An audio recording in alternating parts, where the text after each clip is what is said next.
সম্মানিত হাজিরিন, আপনাদের সামনে আমি একটা আয়াতে কারিমার কিছু অংশ তেলাওয়াত করেছি।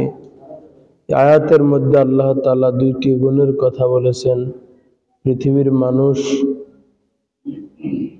এই পৃথিবীর মধ্যে দুই গুণের কারণে আমি আল্লাহ রাব্বুল আলামিন মানুষদেরকে মর্যাদাশীল করে দিয়েছি। একটা গুণ হলো ইরফা'iল্লাহুল্লাযীনা আমানু মিনকুম।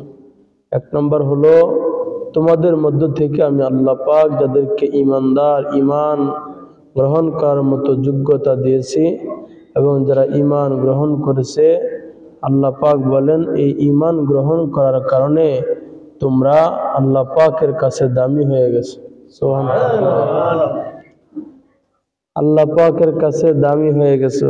যে দুই গুণে আল্লাহ বলেন ইরফা'iল্লাহুল্লাযীনা আমানু মিনকুম, তোমাদেরকে আল্লাহ পাক রব্বুল আলামিন উচ্চ মর্যাদা দান করেছেন দুই গুণে। একটা হলো তোমাদের মধ্য থেকে যারা ঈমান এনেছে, ঈমান আনার মাধ্যমে বান্দা আল্লাহর কাছে মর্যাদাশীল হয়ে যায়।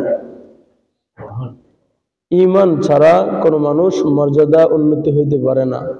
যত আমরা যাকাত দেই, ফিতরা দেই, নেক আমল করি, তাহাজ্জুদ পড়ি, যতই কিছু করি, যদি ঈমান না থাকে তাহলে এই আমলের কোনো কাজে আমাদের আসবে না।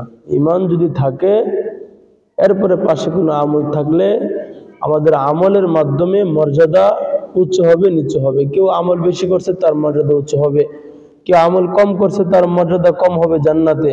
কিন্তু মেইন টার্গেট হলো আমাদের ঈমান। ঈমান যাদের থাকবে তারা সফল কাম হবে।